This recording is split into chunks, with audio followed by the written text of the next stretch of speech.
Salut à vous, bien-aimés dans le Seigneur. Nous vous bénissons de la part de Dieu notre Père, par Jésus-Christ notre Seigneur, le roi des rois, le seul Seigneur, le Tout-Puissant, celui qui est, qui était et qui revient bientôt. Nous voulons encore partager la parole du Seigneur avec vous. Que la grâce de Dieu soit avec vous abondamment. Soyez abondamment bénis en Jésus-Christ. Merci pour vos prières et pour vos encouragements. Que le Seigneur vous bénisse abondamment. Nous voulons partager la question des gardes du corps, parce que nous recevons des questions des bien-aimés aussi. Et par rapport aux gardes du corps, est-ce qu'un ministre de l'Évangile, un serviteur de Dieu, qui est dans les dons, d'Éphésiens 4, 11, par exemple, peut avoir des gardes du corps, c'est-à-dire avoir des personnes qui sont là pour le surveiller, pour le garder, qui peuvent être même armés. Est-ce que c'est recommandable? Est-ce que c'est conforme à la parole de Dieu? Est-ce que c'est conforme à la pensée de Dieu? Qu'est-ce que le Seigneur dit de cela? Et qu'est-ce que cela implique? Nous voulons répondre à cette question clairement et posément. Nous pensons que ceci va faire partie d'une série d'enseignements dont nous allons partager concernant les sectes et les dérives, pour reconnaître aussi les dérives sectaires et reconnaître les temps dans lesquels nous nous trouvons, pour ne pas nous comporter comme les gens du monde, sachant que nous sommes les pèlerins sur cette terre. Par défaut, nous allons dire que ce n'est pas interdit. Donc si chacun est libre, la parole dit que tout nous est permis. Tout nous est permis. Mais tout ne nous édifie pas et tout ne nous est pas utile. Quel est le but, comme nous disons toujours, quelle est la motivation des personnes, soi-disant ministres de l'Évangile, à chercher des gardes du corps, des gorilles, ce qu'on appelle souvent des gorilles, certains hommes sont armés, il y a des personnes qui sont là pour les protéger. Quel est le but? Qu'est-ce qui est derrière? Pourquoi aller chercher quelqu'un pour les protéger? Certains disent, ah oui, les ministres de l'Évangile, c'est-à-dire ceux qui annoncent l'Évangile, qui sont soit, disons, apôtres, prophètes, pasteurs, docteurs, évangélistes, ils sont comme les ministres dans le monde, ils peuvent avoir les gardes du corps et tout le reste. C'est là où on dit qu'il y a un piège. Là, on est tombé dans le monde. Ceux qui servent Jésus-Christ ne sont pas comme les ministres dans le monde. C'est ça tout le problème. C'est totalement le contraire. C'est totalement le contraire. Ce n'est pas aux gens qui l'entourent à donner la vie pour le protéger, pour qu'il ne meure pas physiquement. Mais c'est plutôt à lui de pouvoir donner sa vie même physiquement, pour que les gens aient la vie spirituelle et la vie physique. Alléluia. C'est exactement ce que Christ est venu accomplir. Si Christ avait les gars du corps qui devaient l'empêcher de mourir, l'empêcher qu'on le frappe, l'empêcher qu'il ne heurte son pied, mais Christ ne devait jamais aller à la croix. Il ne devait jamais mourir pour nous. Remarquez que les disciples ne croyaient pas qu'il pouvait mourir. Ce n'est pas quelque chose de normal. Il dit que le Fils de l'homme doit souffrir, mais il ne croyait pas à ça. Parce qu'il voit le maître comme quelqu'un qui est là, qui a une certaine onction, qui a un certain pouvoir. On doit l'entourer, on doit empêcher que ce pouvoir-là ne soit volé, que les gens empêchent que ce pouvoir ne se manifeste. C'est tout le contraire. Donc voilà la mentalité du ministre de l'Évangile. Christ a bien dit, celui qui aimera sa vie, il va la perdre.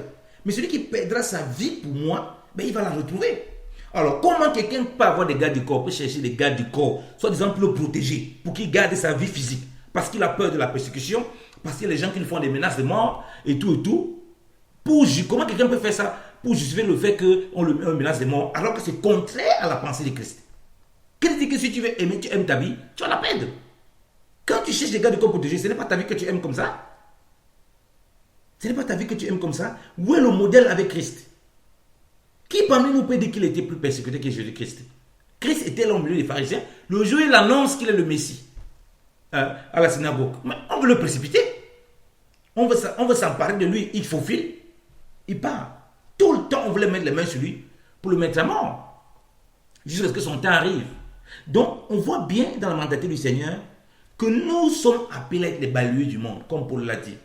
Remarquez bien le bien-aimé Paul. Paul avait toute l'onction qu'il avait sur lui. Toute la grâce, la puissance de Dieu qui l'accompagnait. Mais Paul pouvait être lapidé. Paul a été lapidé parce qu'il était laissé comme presque mort. Et puis les disciples l'ont entouré et puis il s'est relevé. Comment on pourra appliquer cette parole, vivre cette parole, si on commence à avoir une sorte de barrière humaine comme ça? On s'est dit, appeler de Dieu, ouvrir de Dieu, on a déjà des barrières. Non, il y a un problème. Il y a un sérieux problème.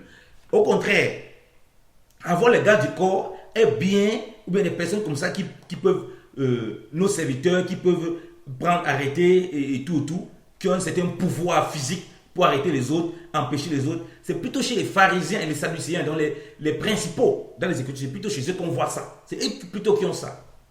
Rappelez-vous que c'est les Juifs, les principaux, ceux qui en voulaient vraiment à Jésus, les principaux, et c'est principalement les pharisiens et les scribes, les sadducéens, ceux qui étaient en position de pouvoir. C'est eux qui ont envoyé des huissiers pour arrêter le Seigneur. Parce qu'ils avaient, ces huissiers étaient comme leur armée, comme leur entourage, comme leur protecteur, à qui ils pouvaient donner des ordres comme ils veulent. Ça, c'est exactement la mentalité du monde. Donc, un ministre de l'évangile, un serviteur du Seigneur, il n'est pas comme ministre selon le monde. Si quelqu'un est selon le monde, comme c'est les ministres, mais c'est normal, c'est l'État, c'est la loi des hommes lui donne ce pouvoir. Si un enfant de Dieu, maintenant qu'un enfant de Dieu, simplement peut-être il a une poste d'administration, qu'il a ses gardes du corps normalement, que l'État lui donne. Mais là, il n'y a pas de problème. C'est différent.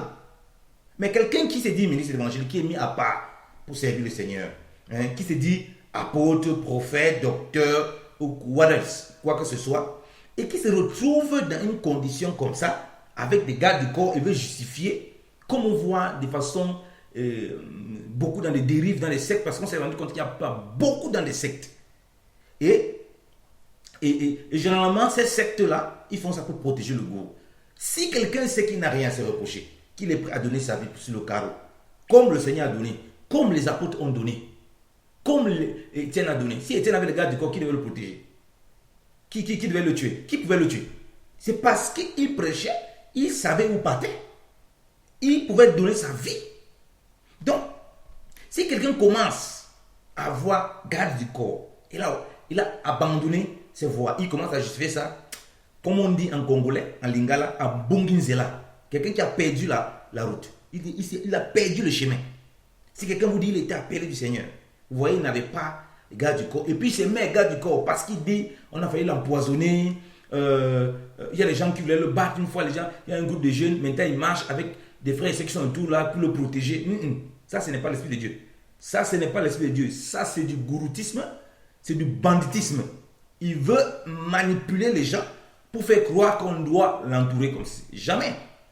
Les disciples ont dit ceci à Jésus. Lorsqu'on va appeler le Seigneur, regardez, lisons l'Écriture. Lisons, lorsqu'on va appeler le Seigneur pour dire que son ami Lazare est mort. Regardez ce que le Seigneur dit. Regardez ce que le disciple veut dire. Lisons Jean 11, bien aimé dans le Seigneur. Si nous lisons Jean 11, il est dit ceci dans la parole.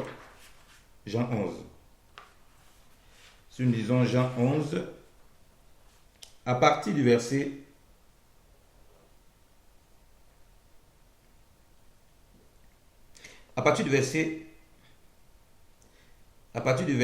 8. Nous disons à partir du verset 6. Et après qu'il lui entendu que Lazare était malade, il demeura 2 jours au même lieu où il était. Et après cela, il dit à ses disciples, retournons en Judée. Les disciples lui disent, Maître, il y a quelque peu de temps que les Juifs cherchaient à te lapider. Et tu y vas encore? Amen. Il y a quelque temps, les Juifs cherchaient à te lapider. Donc, ils cherchaient à lapider. Donc, Christ, tous les jours de sa chair, quand il était sur cette terre, il était exposé à la lapidation, exposé à la saisine pour le frapper. Il était exposé à la mort tous les jours. Donc, on reconnaît le ministre de l'évangile bien évidemment par ça, si ce que tu prêches est vraiment du Seigneur. C'est pourquoi la parole dit que l'ange l'Éternel campe autour de ceux qui le craignent. La parole dit que qui nous séparera de l'amour de Christ? Ni les persécutions, comme Paul dit, ni les outrages. Paul, on pouvait l'arrêter, le faire fouetter 40 coups moins un, comme il a lui-même dit. Mais si Paul avait avec les gars du corps, mais ces paroles ne pouvaient plus s'appliquer. Christ dit de façon simple, on te gifle, tant l'autre jour. On ne pourra pas, même de façon simple, on ne pourra pas le faire. Puisque nous sommes déjà barricadés. Et on voit que dans ces milieux, principalement, où les soi-disant prédicateurs ont les gardes du corps, certainement les avions privés, les jets privés, tout ça, ils ont des gardes du corps, ils ont vraiment des costauds, les gars, qui semblent être là comme de rien, mais c'est des personnes qui sont généralement parfois armées. Et aux États-Unis, ils peuvent être armés. Pourquoi? Parce qu'aux États-Unis, il y a la loi sur le port d'armes. Les gens peuvent se procurer les armes pour se défendre. Donc du coup, ces gardes du corps peuvent être armés jusqu'aux dents, autant pour moi, pour protéger le serviteur qu'il protège là. Donc, au fait, cet homme remplace le Saint-Esprit. Il prend la place de Christ. Bien que Christ lui-même, il n'est pas protégé de cette façon comme on le voit selon la chair. C'est pourquoi, quand on va venir pour arrêter le Seigneur, il va bien préciser qu'on va venir pour l'arrêter. Regardez, lisons l'écriture bien dans le Seigneur. Lisons Matthieu 26. Regardez le comportement du Seigneur. Lorsque un de ses disciples va couper l'oreille du serviteur du souverain sacrificateur, regardez ce qu'il va dire. Lisons l'écriture. Il dit, à partir de Matthieu 26, à partir du verset 46, levez-vous, allons, voici celui qui me trahit s'approche. Et comme il parlait encore, voici Judas, l'un des 12 20, et avec lui une grande troupe, avec des épées et des bâtons, envoyés de la part des principaux sacrificateurs et des anciens du peuple. Envoyés de la part des principaux sacrificateurs et des anciens du peuple. Donc, ils avaient leur armée à eux, leur armée physique, qui pouvait les protéger à tout moment, qui avait les épées et les bâtons. Parce que tout le temps, ils cherchaient à lapider le Seigneur. Vous voyez que dans la mentalité d'être armé comme ça, protégé, gardé, où on peut se défendre de cette façon, ça vient des pharisiens et des scribes. Donc, ils avaient leur armée physique. Ils pouvaient gérer tout ce qui était l'empire babylonien, l'empire romain, autant pour moi, gérer ça comme c'était à leur disposition. Donc, ils pouvaient les disposer comme ils voulaient. Et regardez ce qu'il dit. Et aussitôt, à partir du verset 48, autant pour moi, or celui qui le trahissait leur avait donné un signal disant, celui que je baiserai, c'est lui, saisissez-le. Et aussitôt s'approchant de Jésus, il lui dit, Maître, je te salue, et il le baisa. Et Jésus lui dit, mon ami, pour quel sujet es-tu ici? Alors s'étant approché, il mit les mains sur Jésus et le saisit. Et voici l'un de ceux qui étaient avec Jésus, portant la main sur son épée, la tira et en frappa le serviteur du souverain sacrificateur et lui emporta l'oreille. Alors Jésus lui dit, remets ton épée en son lieu, car tous ceux qui auront pris l'épée périront par l'épée. Crois-tu que je ne puisse pas maintenant prier mon Père, qui me donnerait présentement plus de 12 légions d'anges? Mais comment seraient accomplies les Écritures qui disent qu'il faut que cela arrive ainsi? Alléluia. Vous voyez? Donc, Pierre, disciple du Seigneur, a voulu se comporter exactement comme les sacrificateurs et les principaux du peuple se comportaient avec leur armée. Lorsqu'il a coupé, il dit que non, remets ton épée. Nous ne sommes pas dans un combat charnel. Tu n'es pas mon garde du corps. Si c'est pour ça, je n'ai pas appelé même 12 légions là. Les anges vont venir, ils vont renverser. Est-ce qu'il a même besoin d'appeler les légions? Une seule parole de sa bouche, ça suffit pour renverser toutes ces personnes. Parce qu'il a lui-même dit qu'il est la résurrection et la vie. Donc il peut frapper qui il veut là. Mais regardez ce comportement. Regardez l'attitude de celui qui va à la croix. Pour nous donner l'exemple. Or, la parole dit que Jésus-Christ a marché pour nous donner un exemple à suivre. Donc, il serait difficile pour les sectaires, pour les pharisiens modernes, pour ces églises apostates, de vivre ces simplicités-là. Parce que comme les gens se font beaucoup d'argent derrière le dos du peuple, et comme les gens vivent dans la manipulation, beaucoup de savent qu'on les calcule. Je me rappelle, qu'il y a certains endroits où on m'a dit, il y a certains secteurs de Dieu qu'on attend, parce qu'ils ont tellement volé l'argent, tellement manipulé, et ils marchent avec les gardes du corps. Parce que si on le coince quelque part, mais on va le lyncher. Il y a certains qui ont tellement menti sur les gens, tellement sali les gens, tellement ils ont médité, tellement ils ont dit tuer des gens avec la langue, qu'ils ne savent plus comment ils vont se comporter et ils sont obligés d'avoir les gardes du corps par toutes sortes de manipulations. Non, on veut m'empoisonner, non, on veut me tuer, non, je suis obligé un serviteur de Dieu, ou bien d'autres dans ces milieux charismatiques là. Non, écoutez, je suis quand même un serviteur de Dieu, voilà, je vais marcher avec ceux-là, ils me protègent vraiment, parce que voilà, il doit veiller, parce que je dois apporter la parole de Dieu. Donc, il remplace le Saint-Esprit. Il devient un petit Dieu qu'on suit. Quand quelqu'un commence à avoir les gardes du corps marcher, il faut se poser des questions.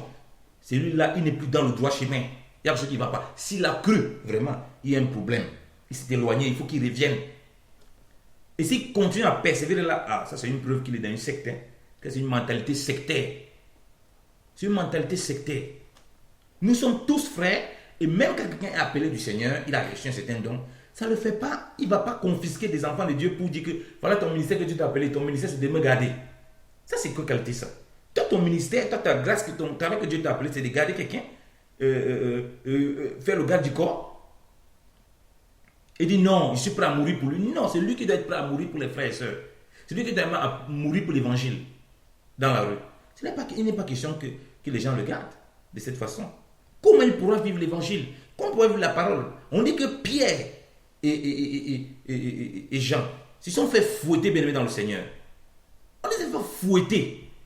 S'ils avaient des gardes du corps, comment on pouvait les arrêter pour les faire fouetter? Les gardes du corps devaient donner la vie pour eux. Donc, nous sommes appelés, c'est vrai, dans le baptême à la croix, nous sommes appelés à donner nos vies les uns pour les autres, mais pas comme des gardes du corps de cette façon-là. On ne peut pas confisquer des personnes, on s'entoure de cette façon. Ça, c'est le monde que les gens ont reproduit au milieu du peuple de Dieu. Et c'est, comme je dis, c'est quelque chose qu'on voit beaucoup dans les sectes. Si vous voyez les documentaires qui sont faits beaucoup dans les sectes, c'était caméra cachée, on le montre très bien. Tout allait normal, mais lorsqu'on a les caméras cachées, on voit les personnes qui étaient là comme les simples frères, ils deviennent très nerveux et contrôlent les faits et les pas. Et ils entourent plus ou moins le collège pastoral ou bien le groupe des gourous qui sont là pour conduire, des manipulateurs qui sont là pour conduire, pour les protéger. Donc c'est très bien organisé. Donc ils se comportent exactement comme les principaux et sacrificateurs. Ils ne sont pas leur premier coup. Parce que lorsqu'on a le gars du corps, il fait ce que tu lui dis, puisqu'il est là pour te protéger. Si tu vois, considère que quelqu'un est une menace, voilà pourquoi on voit dans certains milieux, ce qu'on envoie, c'est les costauds, les molosses, qu'on a envoyés pour aller saccager une assemblée. On dit, il y a un tel problème là-bas, il envoie ses chiens méchants, ces gardes du corps ou bien ces costauds, ils font des désordres là-bas, ils tabassent des personnes, ils font des menaces verbales, des menaces de tuer les personnes physiquement aussi. On le voit. C'est dans des sectes pernicieuses. Donc, faites attention. Quand un serviteur de Dieu, quand quelqu'un se dit serviteur de Dieu, il commence à chercher garde du corps, ou bien il désire ça, et surtout qui veut défendre ça, il faut vous poser des questions s'il n'est pas, il y a des mentalités sectaires, qui n'est pas en train de garder du droit chemin. Jésus a dit que même quand vous donnez un breuvage mortel, vous ne mourrez point. C'est ce que la parole de Dieu dit. Donc on ne peut pas vivre en dehors de sa parole. On vit simplement selon sa parole. Il a dit que même les cheveux de notre tête sont comptés. Il dit qu'on ne s'inquiète pas de notre vie. Donc si quelqu'un, bien évidemment le Seigneur, lorsque nous évangélisons, je peux vous assurer que nous évangélisons parfois, ça arrive l'agression physique. Mais on doit résister par la foi. Parfois, le cœur, la chair panique parce que ça peut être très violent. Mais nous ne sommes plus que vaincus en Jésus-Christ. Ce n'est pas pour ça qu'on va commencer à marcher avec le gars du corps. Donc, il n'y a pas de raison qu'un soit des ministres d'évangile marche avec les gars du corps. Ça, c'est le monde. Et ça, c'est une mentalité plutôt sectaire, comme je dis. Une mentalité qu'on voit chez la secte des principaux. C'est eux. Comme ils avaient le peuple pour assujettir les gens, ils pouvaient mettre la pression avec, avec toute leur armée qui était sur leur commandement. Ils pouvaient demander quand il veut, va arrêter telle personne parce qu'il nous nuit. Il empêche que notre œuvre continue. Donc on ne pouvait pas les toucher facilement. Pour les toucher, tu pouvais te trouver en face de ces huissiers. Les huissiers étaient à leur solde. Ils étaient comme le gars du corps, ils étaient leur gars du corps, leur protecteur. Ils pouvaient les jouer d'eux comme ils veulent. On voit aujourd'hui ça même dans les nations, dans l'armée. Comment quelqu'un, une femme, elle est mariée, son mari est peut-être à un poste de direction. C'est son mari qui va avoir les gars du corps. Mais les gars du corps, son mari devient ses gars du corps. Ça, c'est quoi ça? Ou bien elle réquisitionne les gens de l'armée, elle les envoie comme elle veut. Les gens de l'armée, elle prend les gens de l'armée, les policiers, les militaires, pour en faire ses gardes. Alors qu'elle n'en a pas droit. Mais comme son mari est à un poste, elle abuse de ce poste, elle l'utilise comme elle veut. Et puis elle part rendre des comptes. C'est ce que Jézabel a fait, c'est la même mentalité Jézabel. On lui refuse un terrain, bon, on va chercher des gens, on va aller liquider la personne là, on va prendre son terrain. Voilà la mentalité qui anime derrière. Donc on est capable, on est dans un certain pouvoir humain, sous prétexte qu'on veut se protéger. Donc, ils sont utilisés dans les deux sens, soit pour protéger, pour que les gens ne l'approchent pas, aussi pour attaquer, s'ils voient des gens qui peuvent être nocifs à son business, mais nocifs à sa marche. Mais nous devons marcher simplement. Donc, bien évidemment, Seigneur, vivons dans la simplicité de l'évangile. Croyons à l'évangile, vivons comme Christ a marché. Ne nous comportons pas comme des pharisiens. Ça arrive que le Seigneur nous garde et qu'il nous amène à l'humilité. Christ a laissé les traces, a laissé un modèle pour que nous suivons ces traces. Suivons-le simplement. Aimons-nous les uns les autres. Si on a reçu un don de grâce, mettons-le à disposition pour le corps de Christ sans plus. Les gardes du corps, c'est très dangereux. C'est exactement comme ça que le monde y fonctionne. Ça ôte la place du Saint-Esprit qui est là pour nous garder, la place des anges qui est là pour camper autour de nous, pour nous protéger, pour mettre la place de la chair, pour laisser la chair là et croire qu'on a une certaine conformité. Et là, ça prouve même que le Saint-Esprit n'est pas avec nous. Si le Saint-Esprit est vraiment avec nous, on doit rester seul. Ou bien, même si on avait des frères et sœurs, ils ne sont pas nos gardes du corps, dans le sens où ils sont là pour donner leur vie pour nous, ils sont là pour nous protéger. Non, on doit se protéger les uns les autres en tant qu'enfants de Dieu. Donner vie les uns les autres. Il s'agit ici de la vie de Christ. Pas de confisquer certaines personnes jusqu'à leur donner un salaire. D'autres n'ont même pas de salaire. Il fait comme ça, là, on lui dit que non. C'est une grâce que Dieu t'a accordée. C'est grave, hein, les abus. C'est une grâce que Dieu t'a accordée de protéger un de ses oins, de garder un de ses oins comme ça, le protéger physiquement. Vous voyez comment on abuse des gens? Donc, ça fait partie de ce que nous parlons des sectes, des dérives sectaires, pour remarquer qu'on est en pleine dérive sectaire. Donc, faisons attention, bien évidemment, dans le Seigneur. Que le Seigneur vous bénisse abondamment. Jésus-Christ n'avait pas besoin de gardes du corps. Il n'en avait pas besoin. Il a marché simplement, il nous a montré le modèle. Les apôtres eux-mêmes n'avaient pas besoin de gardes du corps. Ils ont le Saint-Esprit avec eux. Et ce Saint-Esprit n'a pas empêché qu'on les persécute. Il n'a pas empêché qu'on les frappe dessus. Donc, si quelqu'un il se dit son Saint-Esprit, voit qu'on le frappe dessus, il a peur qu'on le frappe dessus, il commence à chercher les hommes physiquement, il faut se poser la question sur encore l'esprit. Donc, on doit se soutenir mutuellement, mais dans la parole du Seigneur. Que le Seigneur vous bénisse abondamment.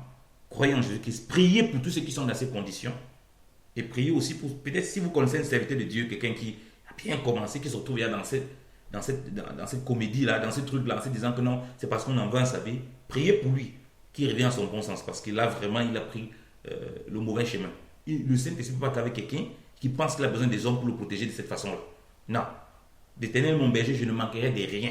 Que me ferait l'homme? C'est d'abord ça. Après, Dieu peut utiliser qui veut.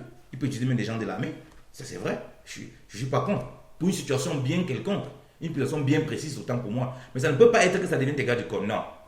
La parole de Dieu déclare que le cœur des rois est entre les mains du Seigneur. Il incline comme il veut, comme un torrent d'eau, comme un ruisseau. Donc on comprend bien que si nous sommes le Seigneur, il nous regarde du corps. C'est lui qui nous regarde. Mais il ne peut pas empêcher, il va pas empêcher qu'on nous frappe. Hein. C'est lui qui est notre bouclier. Ça va pas empêcher qu'on nous frappe. Mais il peut aussi permettre d'utiliser les hommes à un niveau où peut-être notre intégrité physique peut être atteinte et il nous protège. Mais ça ne peut pas faire que ces hommes-là soient réquisitionnés comme des travailleurs qui sont là pour nous garder. Non, ça ne peut pas être comme ça. Ça, ce n'est pas du Seigneur, ça c'est du monde. Que le Seigneur vous bénisse abondamment au nom puissant de Jésus-Christ, notre Seigneur. Amen.